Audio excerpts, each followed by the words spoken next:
لا.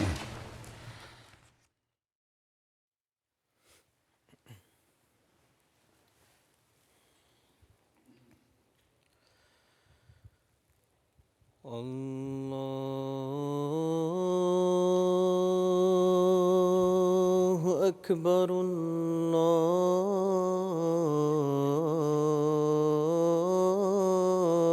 الله أكبر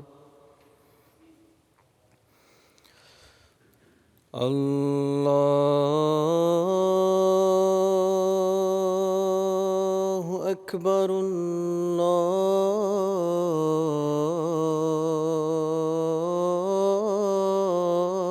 الله أكبر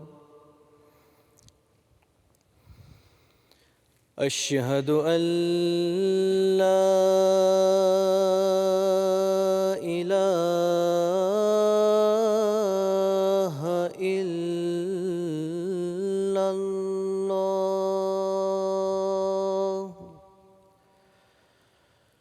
أشهد أن لا إله إلا الله أشهد أن محمدًا رسول الله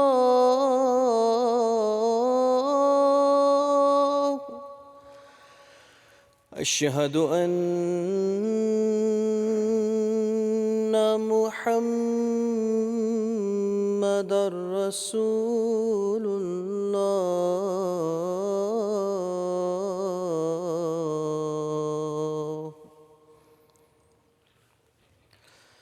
حي على الصلاة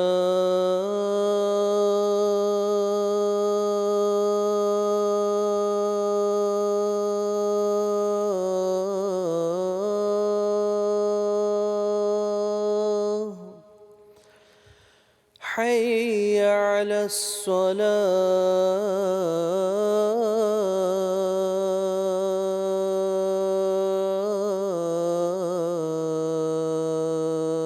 الصلاة حي على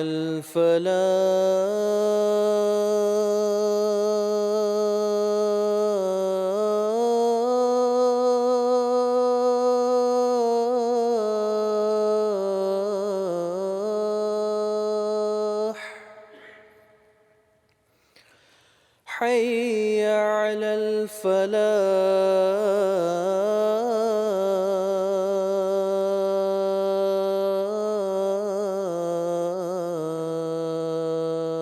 الفلاح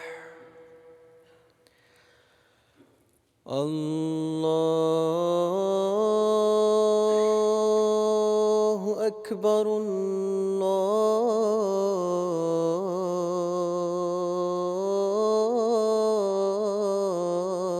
الله أكبر لا إله إلا الله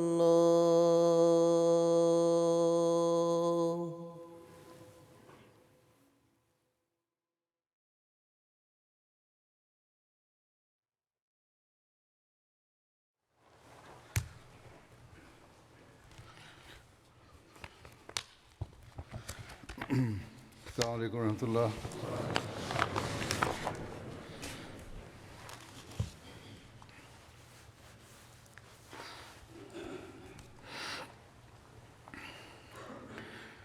أشهد أن لا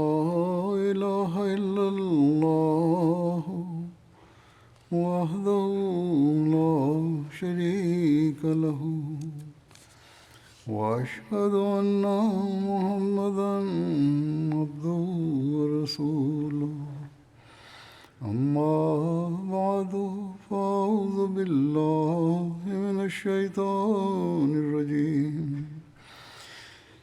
بسم الله الرحمن الرحيم الحمد لله رب العالمين الرحمن الرحيم مالك يوم الدين إياك نعبد وإياك نستعين اهدنا الصراط المستقيم صراط الذين أنعمت عليهم غير المغضوب عليهم ولا الضالين.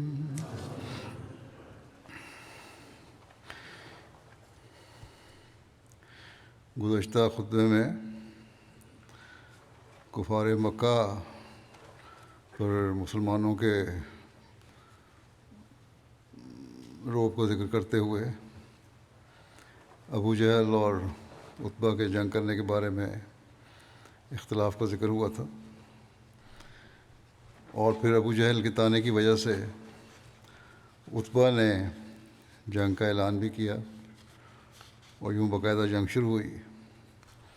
اس کی تفصیل میں لکھا ہے کہ عتبہ بن ربیعہ اپنے بھائی شیبہ بن ربیعہ اور اپنے بیٹے ولید بن عتبہ کے درمیان چلتا ہوا نکلا اور صفوں سے آگے نکل کر مبارزت طلب کی. حضرت علی سے روایت ہے کہ عتبہ بن ربیعہ آگے بڑھا اور اس کے پیچھے اس کا بیٹا اور اس کا بھائی آیا اور اس نے پکارا کہ کون اس سے مبارزت کرے گا، مقابلے پہ آئے گا. تو انصار کے کچھ نوجوانوں نے اس کو جواب دیا. اس نے پوچھا کہ تم کون ہو؟ عتبہ نے پوچھا ان سے، انصار سے کون ہو تم؟ انہوں نے اسے بتایا کہ کون ہے. پھر اس نے کہا کہ ہمارا تم سے کوئی سروکار نہیں. عتبہ نے ان کو یہ جواب دیا، ہمارا ارادہ تو صرف اپنے چچا کے بیٹوں سے لڑنے کا ہے، قریش سے ہم نے لڑائی کرنی ہے، مکے والوں سے، انصار سے نہیں. اور ساتھ ہی بلند آواز میں پکار کر کہا، اے محمد صلی اللہ علیہ وسلم، ہمارے رشتہ داروں میں سے ہمارے برابر کے لوگوں کو ہمارے مقابلے پر بھیجو. تو نبی صلی اللہ علیہ وسلم نے فرمایا، اٹھو اے حمزہ، اٹھو اے علی، اٹھو اے عبیدہ بن حارث. حضرت حمزہ آپ کے چچا تھے اور علی اور عبیدہ دونوں حضور صلی اللہ علیہ وسلم کے چچا زاد تھے. حمزہ عتبہ کی طرف بڑھے اور حضرت علی کہتے ہیں میں شیبہ کی طرف بڑھا، اور عبیدہ اور ولید میں 2 جھڑپوں کا تبادلہ ہوا اور دونوں میں سے ہر ایک نے ایک دوسرے کو زخمی کر کے کمزور کر دیا. پھر ہم ولید کی طرف متوجہ ہوئے اور اس کو مار ڈالا اور عبیدہ کو ہم اٹھا کر لائے. ان دونوں نے حمزہ اور حضرت علی نے تو اپنے دشمنوں کو مار دیا. جب حضرت حمزہ اور حضرت علی اپنے ساتھی حضرت عبیدہ بن حارث کو اپنی فوج میں اٹھا لائے تو ان کا پاؤں کٹ چکا تھا. جب ان کو رسول اللہ صلی اللہ علیہ وسلم کی خدمت میں پیش کیا گیا تو انہوں نے عرض کیا، یا رسول اللہ صلی اللہ علیہ وسلم، کیا میں شہید نہیں ہوں؟ آپ نے فرمایا، بے شک تم شہید ہو. حضرت عبیدہ جو آن حضرت صلی اللہ علیہ وسلم کے چچا زاد تھے، ان زخموں سے جان بر نہ ہو سکے اور بدر سے واپسی پر راستے میں انتقال کیا. حضرت عبیدہ بن حارث کے بارے میں ایک روایت میں مذکور ہے کہ جب ان کا پاؤں تلوار سے کٹ گیا تو اس کے ساتھ ساتھی انہیں اٹھا کر واپس لے آئے. جب ان کو رسول اللہ صلی اللہ علیہ وسلم کے پاس لائے تو انہیں نبی کریم صلی اللہ علیہ وسلم کے قریب لٹا دیا گیا. رسول اللہ صلی اللہ علیہ وسلم نے اپنا قدم مبارک ان کے نیچے رکھ دیا، ان کے پاؤں کے نیچے رکھ دیا، اور عبیدہ نے بڑی محبت سے آپ کی طرف دیکھتے ہوئے عرض کیا، یا رسول اللہ صلی اللہ علیہ وسلم، اگر آج ابو طالب زندہ ہوتے تو جان لیتے کہ میں ان کے قول کا زیادہ حقدار ہوں۔ پھر حضرت ابو طالب کے شعر پڑھے، جس کا ترجمہ یہ ہے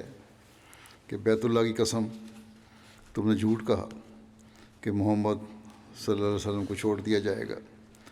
ابھی تو ہم نے آپ کے دفاع کے لیے نہ نیزہ بازی کی ہے اور نہ ہی تیر اندازی، اور تم نے جھوٹ کہا ہے کہ ہم ان کو تمہارے حوالے کر دیں گے جب تک ہماری لاشیں ان کے گرد نہ پڑی ہوں اور ہم اپنے بیٹوں اور بیٹیوں سے غافل نہ ہو جائیں۔ اس پر رسول اللہ صلی اللہ علیہ وسلم نے فرمایا، میں گواہی دیتا ہوں کہ تم شہید ہو۔ اس موقع پر ابو جہل نے ایک دعا کی تھی، اس کا ذکر یوں ملتا ہے کہ جب دونوں لشکر آپس میں مل گئے، یعنی شدید لڑائی ہونے لگی، تو ابو جہل نے دعا کی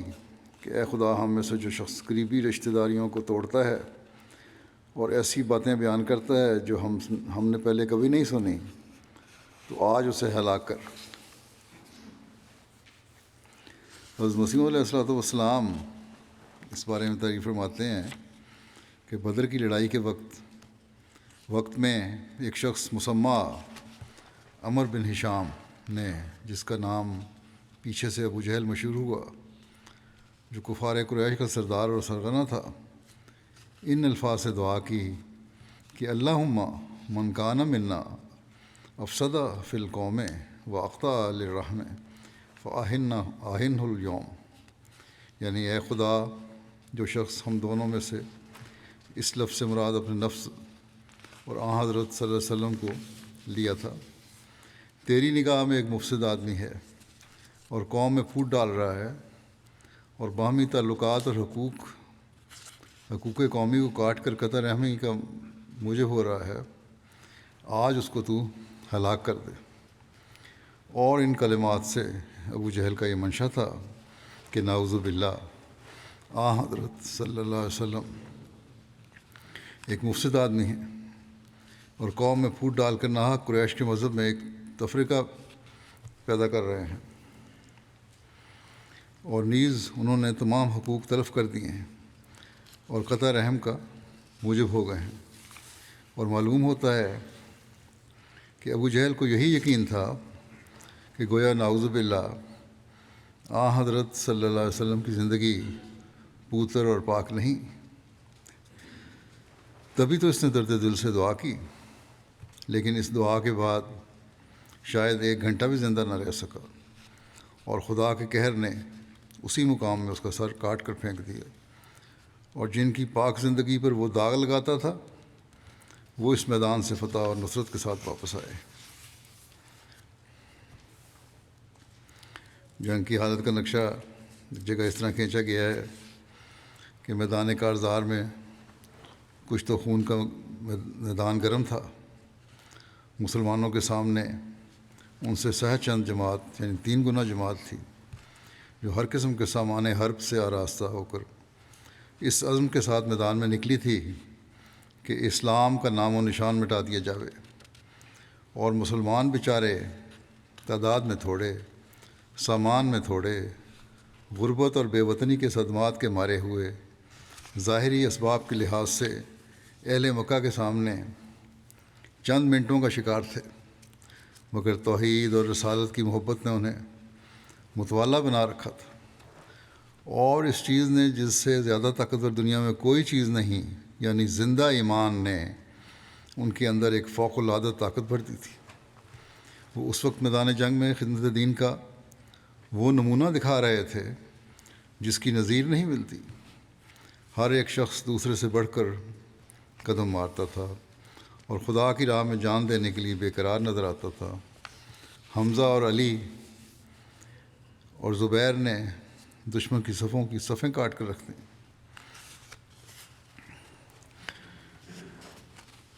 مسلمانوں کے پہلے شہید کے بارے میں لکھا ہے کہ حضرت عمر بن خطاب کے آزاد کردہ غلام حضرت مہجہ کو ایک تیر کا ہدف بنایا گیا، جس سے وہ شہید ہو گئے۔ یہ مسلمانوں کے پہلے شخص تھے جنہوں نے جام شہادت نوش کیا۔ اس کے بعد بنی عدی بن نجار کے قبیلہ کے ایک شخص حضرت حارثہ بن سراقہ نے شہادت حاصل کی۔ آپ حوض سے پانی پی رہے تھے کہ کہ آپ کی طرف ایک تیر پھینکا گیا جو آپ کی گردن میں پیوست ہو گیا، اسی طرح آپ درجہ شہادت پر فائز ہو گئے۔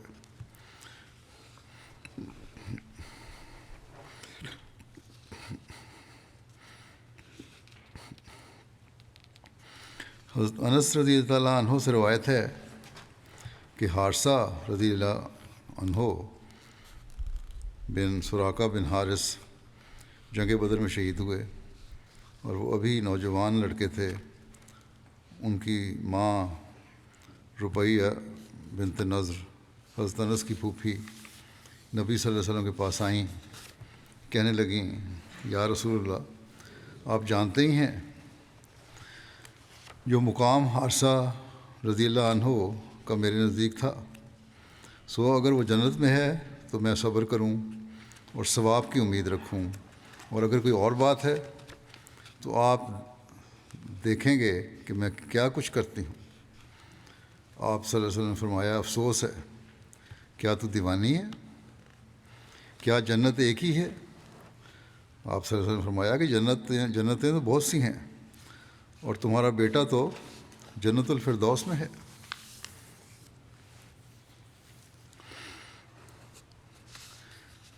اس جنگ میں صحابہ کا جوش جہاد جو دیکھنے میں آیا، اس کے بارے میں لکھا ہے کہ حضور صلی اللہ علیہ وسلم نے فرمایا جو شخص آج کے دن صبر کے ساتھ ثواب سمجھ کر جنگ کرے گا اور پیٹھ پھیر کر نہ بھاگے گا، خدا اس کو جنت میں داخل کرے گا۔ یہ سن کر عمیر بن حمام نے جو بنی سلمہ میں سے تھے کہا، اس وقت ان کے ہاتھ میں چند کھجوریں بھی تھیں، کھا رہے تھے وہ، جو یہ سنا انہوں نے، تو انہوں نے کہا کہ واہ واہ، میرے اور جنت کے درمیان میں بس اتنا ہی وقفہ ہے کہ یہ لوگ مجھ کو قتل کر دیں، اور پھر اپنی تلوار پکڑ کر اس قدر لڑے کہ شہید ہو گئے۔ عوف بن حرث نے جو افراء کے بیٹے تھے، حضور صلی اللہ علیہ وسلم سے عرض کیا کہ یا رسول اللہ صلی اللہ علیہ وسلم، اللہ تعالیٰ اپنے بندے کی کس بات سے خوش ہوتا ہے؟ فرمایا دشمن کو زرہ وغیرہ لباس حرب سے خالی ہو کر قتل کرنے سے۔ اس پر انہوں نے اپنی زرہ اتار کر پھینک دی، اور بہت سے کافروں کو قتل کرنے کے بعد خود بھی شہید ہو گئے۔ ابو جہل کے قتل کے بارے میں بخاری میں جو روایت آتی ہے، اس کے مطابق حضرت عبد الرحمن بن عوف بیان کرتے ہیں کہ میں جنگ بدر کے دن صف میں کھڑا تھا، میں نے نگاہ پھیری تو کیا دیکھتا ہوں کہ میرے دائیں اور بائیں دو نوعمر نوجوان لڑکے ہیں۔ جیسے ان کی اس موجودگی پر اپنے آپ کو امن میں نہیں سمجھتا تھا۔ انہوں نے کہا نوجوان لڑکے بچے، انہوں نے میرا کیا کرنا ہے حفاظت؟ کہتے میں امن میں نہیں سمجھتا تھا۔ اتنے میں ان میں سے ایک نے چپکے سے، جس کی خبر اس کے ساتھی کو نہ ہوئی، مجھے پوچھا چچا مجھے ابو جہل تو دکھا دو۔ میں نے کہا میرے بھتیجے تجھے اس سے کیا کام؟ وہ کہنے لگا میں نے اللہ سے یہ عہد کیا ہے کہ اگر میں اس کو دیکھ پاؤں تو اسے مار ڈالوں گا یا اس کے سامنے خود مارا جاؤں گا۔ پھر دوسرے نوجوان نے چپکے سے، جس کی خبر اس کے ساتھی کو نہ ہوئی، مجھ سے ایسے ہی پوچھا۔ حضرت عبد الرحمن کہتے تھے کہ مجھے کبھی اتنی خوشی نہ ہوتی اگر میں ان کی جگہ دو مردوں کے درمیان ہوتا۔ ان کے اس جذبے کے باوجود بھی ان کو تسلی نہیں ہوئی، پھر بھی چاہتے تھے کہ دو مضبوط آدمی میرے دائیں بائیں ہوتے۔ کہتے ہیں کہ میں نے ان دونوں کو ابو جہل کی طرف اشارہ کر کے بتایا کہ وہ ہے۔ یہ سنتے ہی وہ دونوں شکروں کی طرح اس پر جھپٹے اور اس کو مار ڈالا، اور وہ دونوں افراء کے بیٹے تھے، معاذ اور موبس۔ حضرت معاذ فرماتے ہیں کہ میں نے لوگوں کو باتیں کرتے سنا کہ ابو الحکم تک کسی کی رسائی نہ ہو سکے گی، چنانچہ میں نے ارادہ کر لیا کہ ضرور اس پر حملہ کروں گا، اور میں اس پر جھپٹ پڑا اور تلوار کی ایک ضرب سے اس کا پاؤں ساق تک کاٹ دیا۔ اس کے بیٹے اکرمہ نے میرے کندھے پر وار کیا اور میرا ہاتھ اڑا دیا، صرف جلد کے سہارے اور میرے پہلو میں اٹکا رہا۔ تمام دن میں اسی طرح لڑتا رہا، جب تکلیف زیادہ ہوئی تو میں نے اس پر پاؤں رکھ کر جسم سے علیحدہ کر دیا۔ جنگ کے اختتام پر حضور صلی اللہ علیہ وسلم مقتولین کے درمیان کھڑے ہوئے اور ابو جہل کو ڈھونڈنا شروع کیا۔ آپ نے اس کو نہ پایا تو یہ دعا کی کہ اللہم لا تعجزنی فرعون ہذہ الامہ، اے اللہ تو مجھے اس امت کے فرعون کے مقابلے پر عاجز نہ کر دینا، کہیں بچ کے نہ چلا جائے۔ پھر لوگوں نے اس کی تلاش شروع کی تو حضرت عبداللہ بن مسعود نے اسے ڈھونڈ لیا۔ ایک روایت میں ہے کہ آپ صلی اللہ علیہ وسلم نے یہ بھی دعا مانگی کہ اے خدا ایسا نہ ہو کہ وہ تیری گرفت سے نکل جائے۔ جب حضور صلی اللہ علیہ وسلم نے ابو جہل کی لاش کو تلاش کرنے کا حکم دیا تو عبداللہ بن مسعود مقتولوں میں تلاش کرتے ہوئے اس کے پاس آئے۔ حضور صلی اللہ علیہ وسلم نے فرمایا تھا کہ اگر تم کو اس کا پتہ نہ چلے تو اس طرح اس کو پہچاننا کہ اس کے گھٹنے پر ایک زخم کا نشان ہے، کیونکہ میری ابو جہل سے ایک مرتبہ عبداللہ بن جدعان کے ہاں ایک دعوت کے موقع پر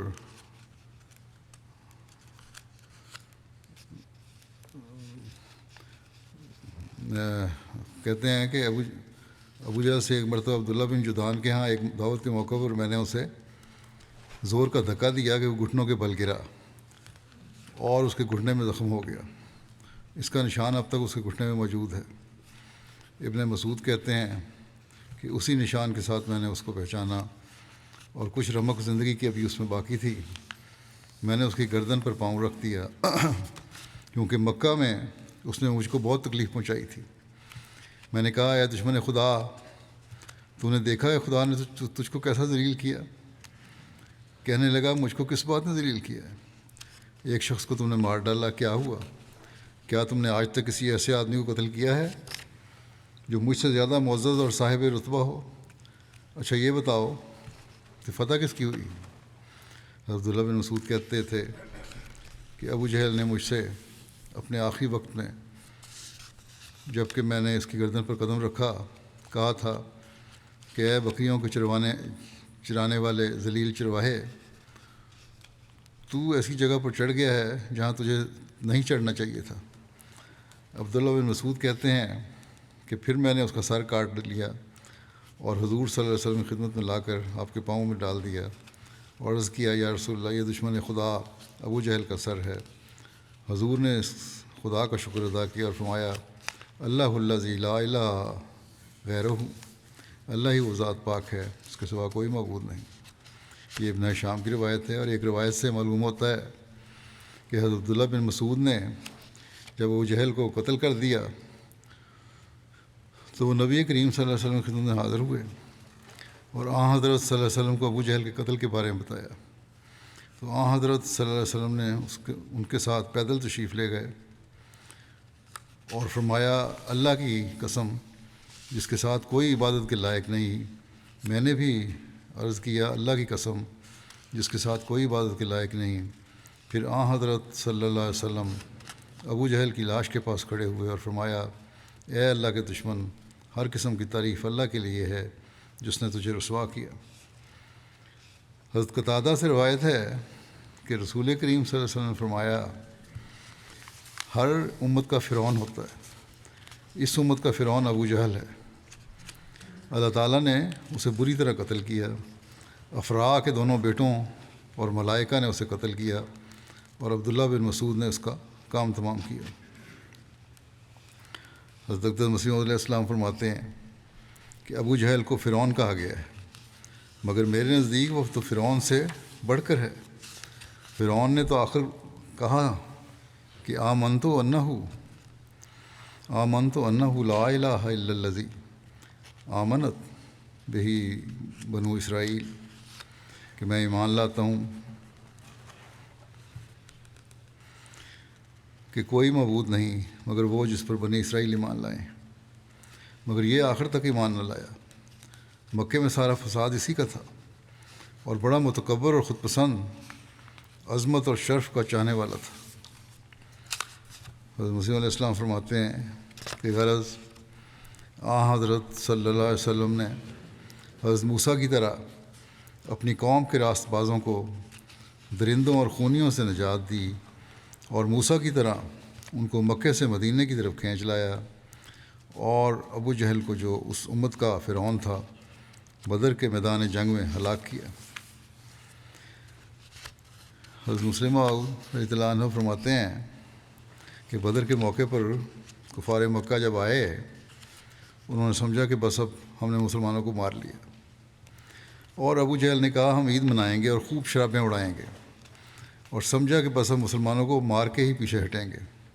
لیکن اسی ابو جہل کو مدینہ کے 2 لڑکوں نے کفار مکہ مدینہ والوں کو نہایت ذلیل خیال کرتے تھے اور ان کو ارائیں کہتے تھے، قتل کر دیا۔ یعنی صرف سبزیاں اگانے والے، کاشتکاری کرنے والے، ان کو جنگ کا کیا پتہ، اور ان لڑکوں نے قتل کر دیا، اور اسے ایسی حسرت دیکھنی نصیب ہوئی کہ اس کی آخری خواہش بھی پوری نہ ہو سکی۔ عرب میں رواج تھا کہ جو سردار ہوتا وہ اگر لڑائی میں مارا جاتا تو اس کی گردن لمبی کر کے کاٹتے تاکہ پہچانا جاوے کہ یہ کوئی سردار تھا۔ عبداللہ بن مسعود نے اسے دیکھا جب یہ بے حس و حرکت زخمی پڑا تھا، اور پوچھا کہ تمہاری کیا حالت ہے؟ اس نے کہا مجھے اور تو کوئی افسوس نہیں، صرف یہ ہے کہ مجھے مدینہ کے 2 ارائیں بچوں نے مار دیا۔ عبداللہ نے دریافت کیا کہ تمہاری کوئی خواہش ہے؟ اس نے کہا اب میری یہ خواہش ہے کہ میری گردن ذرا لمبی کر کے کاٹ دو۔ انہوں نے کہا میں تیری یہ خواہش پوری نہ ہونے دوں گا، اور اس کی گردن کو تھوڑی کے پاس سے سختی سے کاٹ دیا، اور وہ جو عید منانی چاہتا تھا وہی اس کے لیے ماتم ہو گیا، اور وہ شراب جو اس نے پی تھی اسے ہضم ہونی بھی نصیب نہ ہوئی۔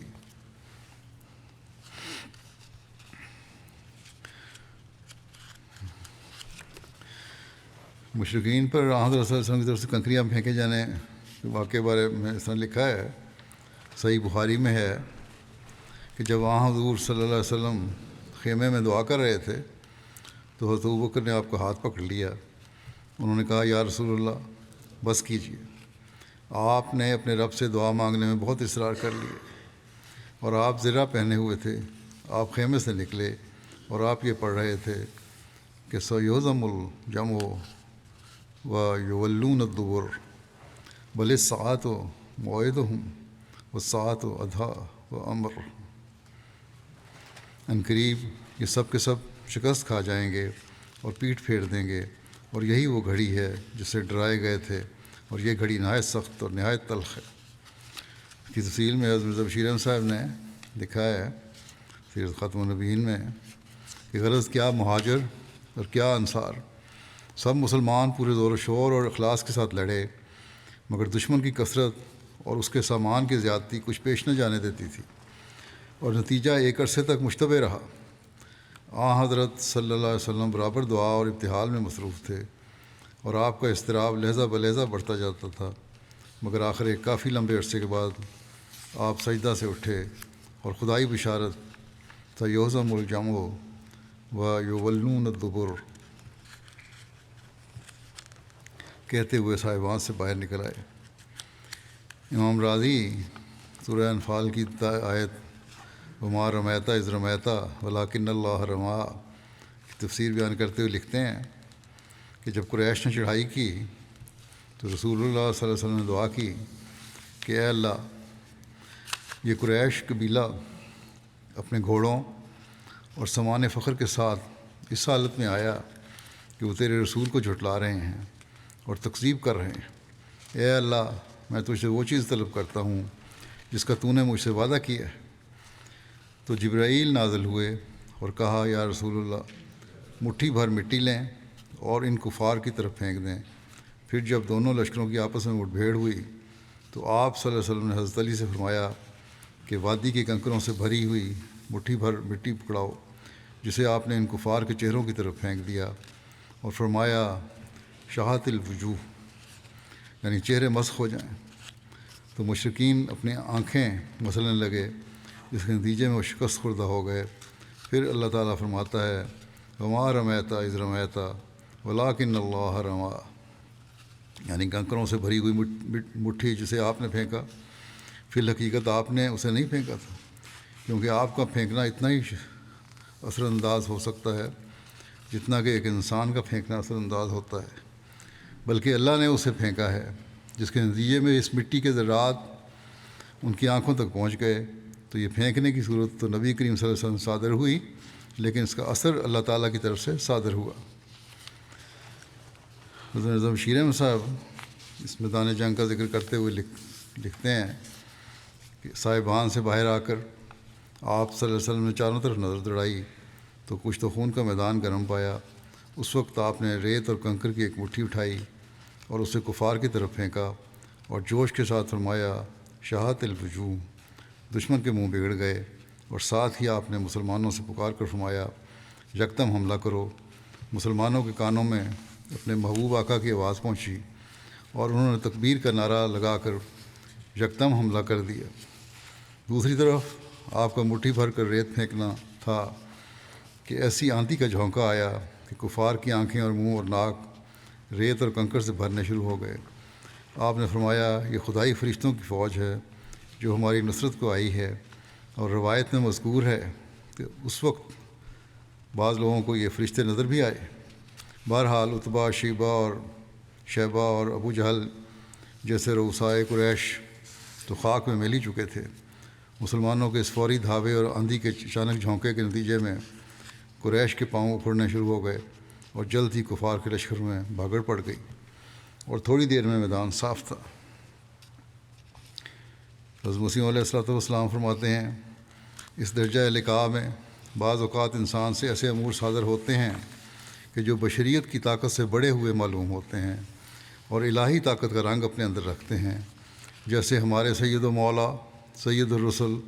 حضرت خاتم الانبیاء صلی اللہ علیہ وسلم نے جنگ بدر میں ایک سنگریزوں کی مٹی کفار پر چلائی، اور وہ مٹھی کسی دعا کے ذریعے سے نہیں بلکہ خود اپنی روحانی طاقت سے چلائی،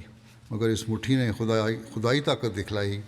اور مخالف کی فوج پر ایسا خارق عادت اس کا اثر پڑا کہ کوئی ان میں سے ایک ایسا نہ رہا کہ جس کی آنکھ پر اس کا اثر نہ پہنچا ہو، اور وہ سب اندھوں کی طرح ہو گئے، اور ایسی سراسیمگی اور پریشانی ان میں پیدا ہو گئی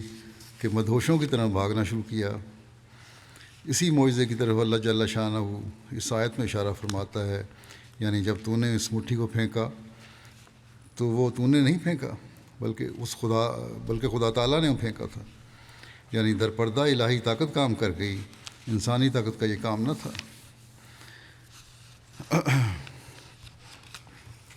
بہرحال تھوڑی دیر بعد مشرکین میں ناکامی اور اضطراب کے آثار نمودار ہو گئے۔ ان کی صفیں مسلمانوں کی تاپڑ توڑ حملوں سے درہم برہم ہو گئیں، ان میں بھگدڑ مچ گئی۔ مسلمانوں نے ان کا پیچھا کیا اور ان کو شکست فاش دی۔ حضرت سعد کا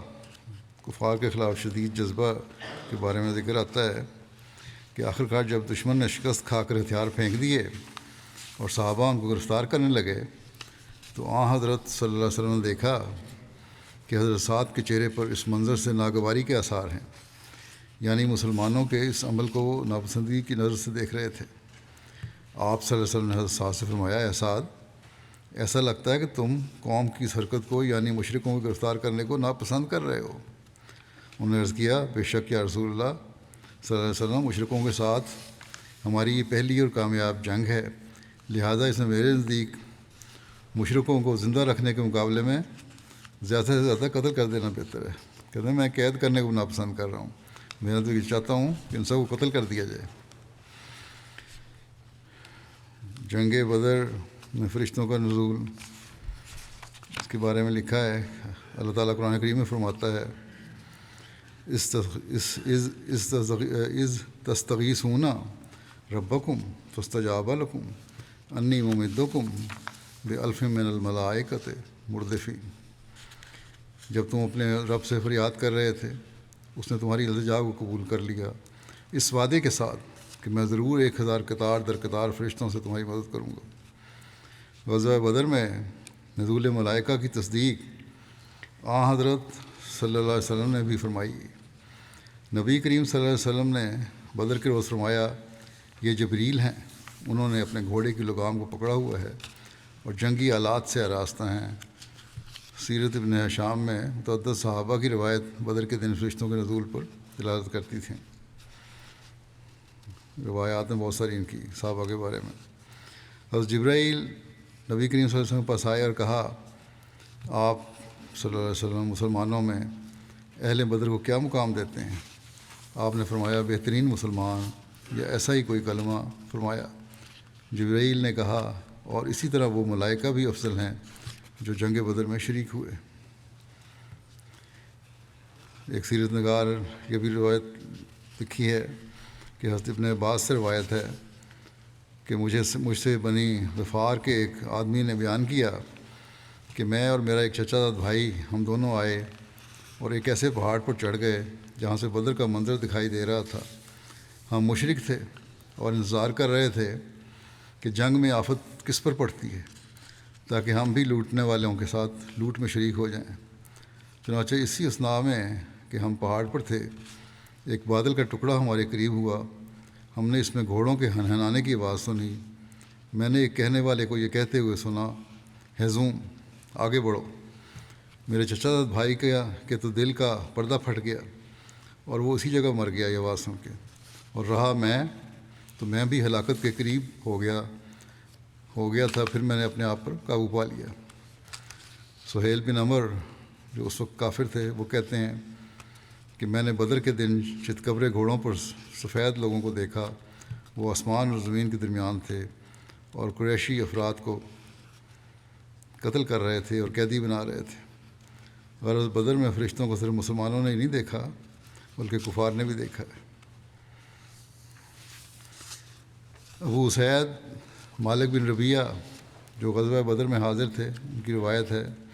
کہ یہ واقعہ ان کی بینائی جاتے رہنے کے بعد کا ہے۔ جب انہوں نے بتایا اس وقت واقعہ جب بیان کیا اس بتا رہے ہیں، انہوں نے کہا کہ آج میں بدر میں ہوتا اور میری بینائی بھی ہوتی تو میں تم کو، جب یہ سنا رہے تھے اس وقت ان کی آنکھیں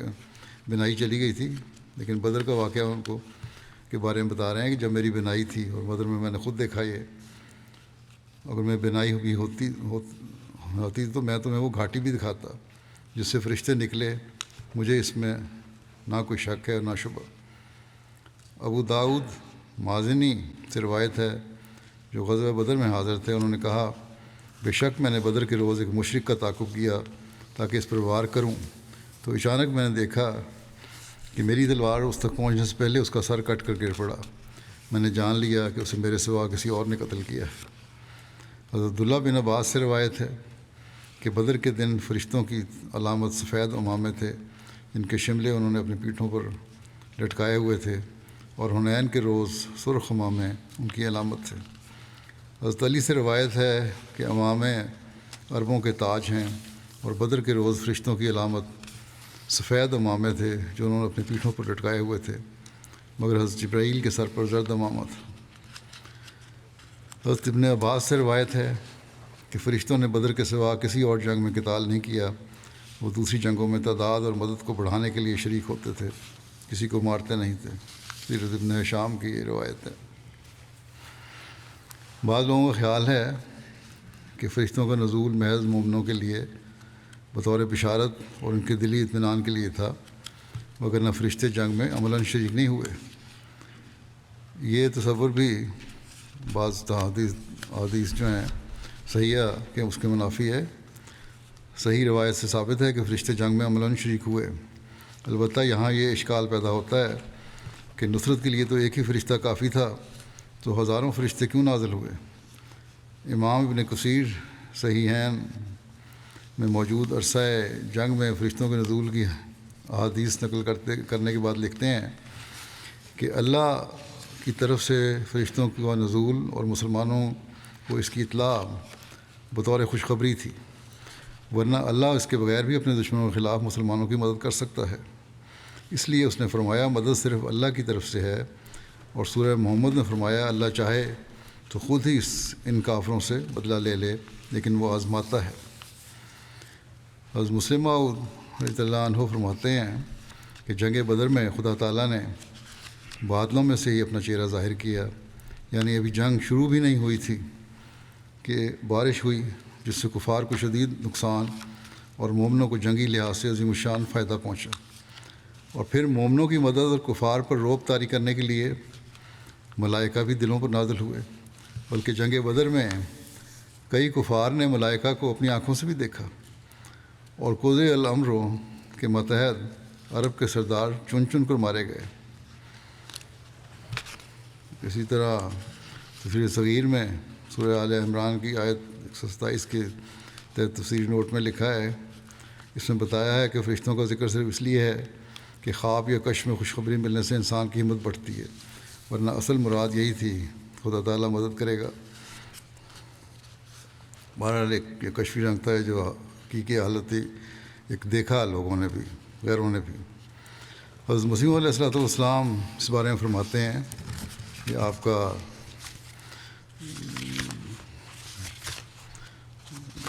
جو ہے کتاب التبلیغ آئینہ کمالات اسلام میں، اس میں عربی میں ذکر ہے، تو عربی والے بعض وقت کہتے ہیں لمبی پاسا پڑھتے ہیں تو ہمیں ترجمہ مشکل ہو جاتا ہے، اس لیے میں کوشش کرتا ہوں کہ عربی بھی پڑھ دوں۔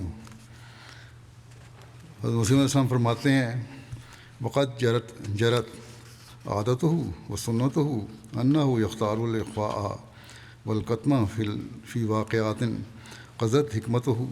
اخفاءہا و یخلق الاہواء و تحشر آراء الی جہات اخری و اذا اراد اخفاء صورت نفس واقعۃ فربما یرا فی تلک المواضع الواقعۃ الکبیرۃ صغیرۃ مہونۃ والواقعۃ الصغیرۃ المسنونۃ کبیرۃ نادرۃ والواقعۃ المبشرۃ مخوفۃ والواقعۃ المخوفۃ مبشرہ فهذه اربعۃ اقسام من الواقعات من سنن اللہ کما مضی اما الواقعۃ کبیرۃ العظیمۃ التی اراد اللہ ان یریہا صغیرۃ حقیرۃ فنظیرہا فی القرآن واقعۃ بدر لمن یتدبر و یرا وإن اللہ قلل اعداء الاسلام ببدر فی منام رسولہ لیذہب الرعب عن قلوب المسلمین ویقضی ما اراد من القضاء واما الواقعۃ التی اراد اللہ ان یریہا کبیرۃ نادرۃ فنظیرہا فی القرآن بشارۃ مدد الملائکۃ کہ تقر قلوب المؤمنین ولا تأخذہم خیفۃ فی ذلک الماویٰ وإن تعالی وعد فی القرآن للمؤمنین وبشرہم بأنہ یمدہم بخمسۃ آلاف من الملائکۃ وما جعل هذا العدد الکثیر الا لہم بشری لأن فردا من الملائکۃ یقدر بإذن ربہ علی ان یجعل علی الارض سافلہا فما کان حاجۃ الی خمسہ آلاف بل الی خمسۃ ولکن اللہ شاء ان یریہم نصرۃ عظیمۃ فاختار لفظا یفہم من ظاہرہ کثرۃ الممدین واراد ما اراد من المعانی ثم نبہ المؤمنین بعد فتح بدر ان عدۃ الملائکۃ ما کانت محمولۃ علی ظاہر الفاظہا بل کانت مؤولۃ بتاویل یعلمہ اللہ بعلمہ الارفع والآلہ وفعل کذلک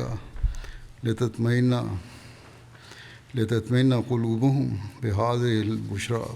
ویزیدہم حسن الظن والرجاء۔ ترجمہ یہ ہے کہ اس کی یہ عادت اور سنت ہمیشہ سے جاری ہے کہ ان واقعات کو خفیہ اور پوشیدہ رکھتا ہے جن کی حکمت اس کی یعنی اللہ تعالیٰ کی عادت اور سنت ہمیشہ سے جاری ہے کہ وہ ان واقعات کو خفیہ اور پوشیدہ رکھتا ہے جن کی حکمت ان کا اخفاء چاہتی ہے اور لوگوں کی خواہشات اور آراء اصل حقیقت کے برخلاف ہوتی ہیں، بعض اوقات اس بڑے واقعہ کو ایک چھوٹا اور معمولی واقعہ دکھاتا ہے اور چھوٹے واقعہ کو بڑا اور نادر واقعہ کے طور پر بیان کرتا ہے، اور خوشخبری دینے والے واقعہ کو ڈرانے والا اور ڈرانے والے واقعہ کو خوشخبری دینے والا واقعہ دکھاتا ہے۔ یہ واقعات کی 4 اقسام ہیں جو کہ اللہ کی سنت کے مطابق جاری و ساری ہیں۔ وہ عظیم اور بڑا واقعہ جسے اللہ تعالیٰ نے چاہا کہ اسے چھوٹا اور حقیر کر کے دکھائے، وہ واقعہ جنگ بدر کا ہے۔ اس کے لیے جو چاہے کہ تدبر کرے اور آنکھیں کھولے، بس اللہ اس کے لیے جو چاہے کہ تدبر کرے اور آنکھیں کھولیں۔ بس اللہ نے بدر کے موقع پر اپنے رسول کریم صلی اللہ علیہ وسلم کی خواب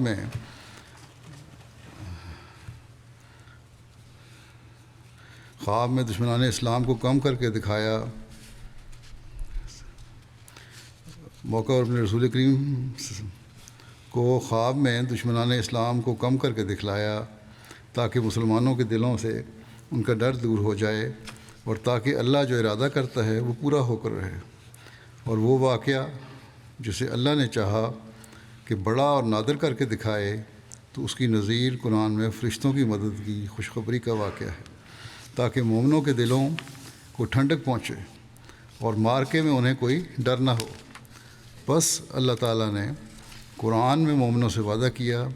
اور انہیں خوشخبری دی کہ وہ 5000 فرشتوں سے ان کی مدد کو آئے گا۔ اس عدد کو زیادہ کر کے اس لیے دکھایا تاکہ ان کے لیے خوشخبری ہو، حالانکہ فرشتوں میں سے ایک فرشتہ ہی یہ قدرت رکھتا ہے کہ وہ اپنے رب کے حکم سے زمین کو تہو بالا کر دے۔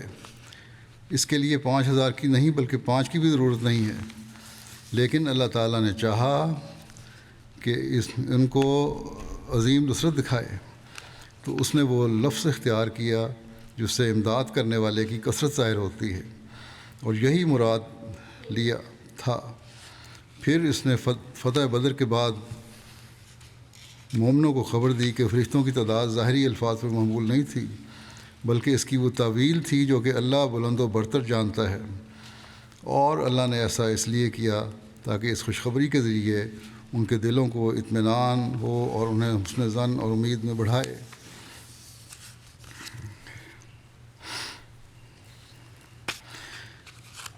مشرکین کی شکست کے بارے میں لکھا ہے کہ تھوڑی دیر بعد مشرکین کے لشکر میں ناکامی اور اضطراب کے آثار ہو گئے۔ جب کھلی جنگ شروع ہوئی تو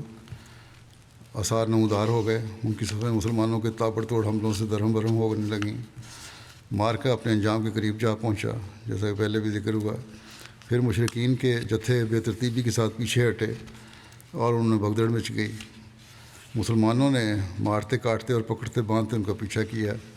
یہاں تک کہ ان کو بھرپور شکست ہو گئی۔ پھر ایک جگہ لکھا ہے کہ یہ مارکا مشرکین کی شکست فاش اور مسلمانوں کی فتح مبین پر ختم ہوا، اور اس میں 14 مسلمان شہید ہوئے، 6 مہاجرین میں سے اور 8 انصار میں سے۔ لیکن مشرکین کو بھاری نقصان اٹھانا پڑا، ان کے 70 آدمی مارے گئے اور 70 قید کیے گئے، جو عموماً قائد اور سردار اور بڑے بڑے سربراہ حضرات تھے۔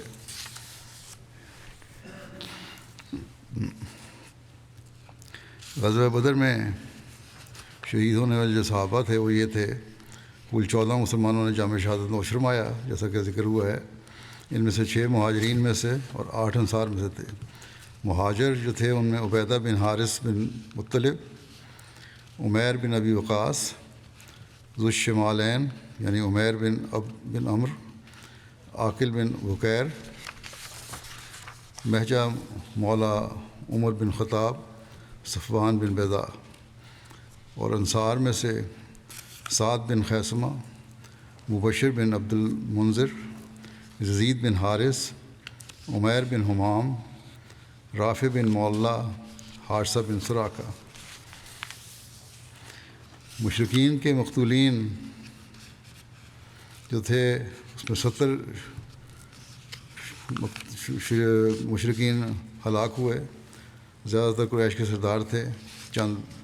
عام اور نامور مقتولین کے نام یہ ہیں: حنظلہ بن ابو سفیان، حارث بن حضرمی، عامر بن حضرمی، عبید بن سعید بن عاص،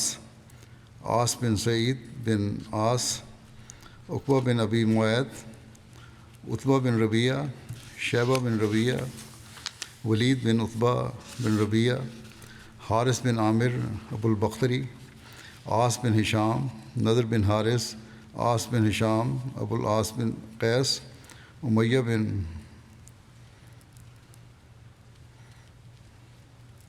عاص بن ہشام کا نام یہ 2 دفعہ ہے یا 2 شخص ہیں، ابو العاص بن قیس، امیہ بن خلف، ابو جہل جس کا نام عمر بن ہشام تھا۔ ان میں سے اکثریت ان کی تھی جو مکہ میں مسلمانوں سمیت حضرت صلی اللہ علیہ وسلم کو تکالیف دیا کرتے تھے۔ باقی انشاءاللہ اس بارے میں آئندہ بیان ہوگا۔ کچھ دعاؤں کی طرف بھی توجہ دلانا چاہتا ہوں۔ فلسطین کے مسلمانوں کے لیے بھی دعا کریں، اللہ تعالیٰ ان کے لیے آسانیاں پیدا فرمائے، مظلوموں کی داد رسی فرمائے، ان کو ایسی لیڈرشپ اور یا رہنما عطا فرمائے جو ان کا حق ادا کرنے والے ہوں اور ان کو صحیح رہنمائی کرنے والے ہوں اور ان کے ظلموں سے نکالنے کی کوشش کرنے والے ہوں۔ ان کی بہت زیادہ مظلومیت کی حالت ہو چکی ہے اب، اور لگتا ہے کوئی ان کو سنبھالنے والا نہیں، کوئی ان کو رہنمائی کرنے والا نہیں۔ مسلمان اگر ایک ہو جائیں تو ان مشکلات سے نکل سکتے ہیں۔ اسی طرح سویڈن میں اور بعض دوسرے ملکوں میں بھی جو آزادی رائے اور مذہبی آزادی کے نام پر غلط کام کرنے والوں کو چھٹی ملی ہوئی ہے، کھلی چھٹی ملی ہوئی ہے، اور اس بہانے سے جو مسلمانوں کے جذبات سے کھیل کر آئے دن کچھ نہ کوئی ایسی حرکتیں کرتے ہیں جو مسلمانوں کو جذبات کو تکلیف پہنچانے والی ہیں، انتہائی قریب حرکتیں ہیں۔ قرآن کریم کی بے حرمتی ہے، یہاں حضرت صلی اللہ علیہ وسلم کے بارے میں نازیبہ الفاظ ہیں۔ اللہ تعالیٰ ہی ان کے پکڑ کے سامان فرمائے۔ اس میں بھی مسلمان حکومتوں کا قصور ہے جن میں پھوٹ کی وجہ سے اسلام مخالف طاقتیں اس قسم کی غلط حرکتیں کرتی ہیں۔ اگر کوئی رد عمل ہوگا مسلمانوں کی طرف سے تو وہ بھی عارضی ہوگا، اور ایسا ہوگا جس کا کوئی اثر نہ ہو۔ بس مسلمان رہنماؤں اور امہ کے لیے بہت دعائیں کریں، اس کی بہت ضرورت ہے۔ پھر فرانس میں جو حالات ہیں، یہاں بھی مسلمانوں کی نشانہ بنایا جا رہا ہے، اور رد عمل جو ہے مسلمانوں کو وہ بھی غلط ہے، یا دوسروں کا بھی ساتھ مل کے توڑ پھوڑ سے کچھ حاصل نہیں ہوگا۔ مسلمانوں کو اپنے عمل اسلامی تعلیم کے مطابق کرنے ہوں گے۔ جب مسلمانوں کے قول و فعل اسلامی تعلیم کے مطابق ہوں گے تو تبھی کامیابیاں ملیں گی۔ بہرحال ہم تو دعا کر سکتے ہیں، خاص طور پر مسلمان دنیا کے لیے اور عمومی طور پر تمام دنیا کے لیے دعا کریں کہ اللہ تعالیٰ ہر ایک کو ظلم سے محفوظ رکھے اور دنیا میں امن و امان کی صورتحال بھی پیدا ہو جائے، سب ایک دوسرے کا حق ادا کرنے کی اہمیت کو سمجھنے والے ہوں، ورنہ دنیا تو جا رہی ہے، بہت کئی دفعہ میں کہہ چکا ہوں، بہت بڑی تباہی کی طرف جا رہی ہے۔ اللہ تعالیٰ رحم فرمائے۔ اسی طرح پاکستان میں جو احمدی ہیں ان کے لیے بھی بہت دعا کریں، اللہ تعالیٰ انہیں بھی ہر شر سے محفوظ رکھے۔ فرانس میں کہنے کو تو بڑے مظاہرے ہو رہے ہیں اور سمجھا جا رہا ہے کہ اس کے جو لڑکا جو اس کو مارا گیا ہے اس کے حق میں بہت کچھ ہو رہا ہے، لیکن عملاً جو پبلک کا رویہ وہاں کے لوگوں کا ہے وہ اس طرح ہے۔ سنا ہے کہ جو انہوں نے فنڈ ریزنگ کی ہے دونوں، اس پولیس والے کے لیے بھی جس کو پکڑا گیا ہے اور اس لڑکے کے لیے بھی جو مارا گیا ہے، اور جو لڑکے کے لیے فنڈ ریزنگ ہے اس میں صرف 2 لاکھ یورو آئے ہیں، اور جو پولیس والا ہے جس کو کہتے ہیں ہم اس کے خلاف کارروائی کریں گے اور حکومت بھی بیان دے رہی ہے، اس کے حق میں اس کے لیے اس کی مدد کے لیے 1 ملین سے زیادہ یورو جمع ہو چکے ہیں۔ اللہ تعالیٰ ہی رحم فرمائے اور ان لوگوں کو انصاف سے چلنے کی بھی توفیق عطا فرمائے اور مسلمانوں کو ایک ہونے کی بھی توفیق عطا فرمائے۔